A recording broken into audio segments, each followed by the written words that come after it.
నమస్కారాలండి. సృష్టి ధర్మాలు అనేవి ఎలా ఉంటాయంటే, మానవునికి అనుమాత్రం కూడా అంతుబట్టవు. రానిది కోరిన రాదది.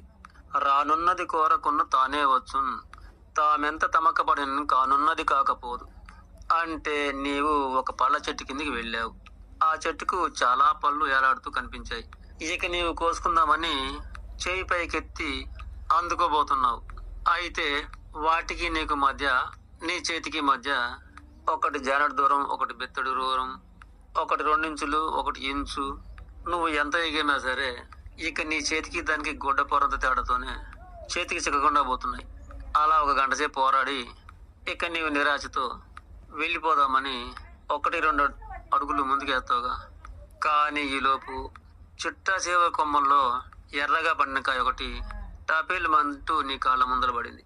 ఇక నీవు ఎగిరి ఆ కాయలు అందుకునే ముందు పడే సంతోషం కన్నా ఈ పండును చూసి ఎన్నో రెట్ల సంతోషంతో నీవు వంగి ఆ కాయని అందుకొని సొంతం చేసుకుంటావు కదా.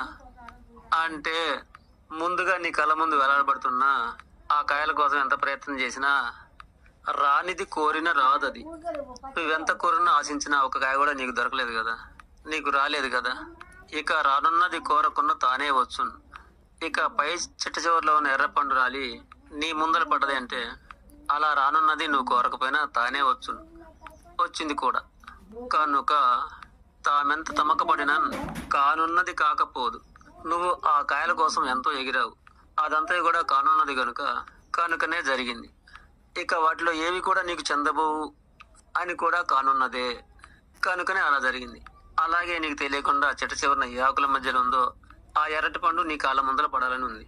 ఇది కూడాను కానున్నది కాకపోదు అన్నట్లు అది అలా కావాలన్నది కనుకనే అలా జరిగింది. కనుక తామెంత తమకబడినా కానున్నది కాకపోదు, జరిగేదే జరుగుతుంది. మన స్వార్థ ఊహలకి సృష్టి ధర్మాలకి ఎటువంటి సంబంధము ఉండబోదు.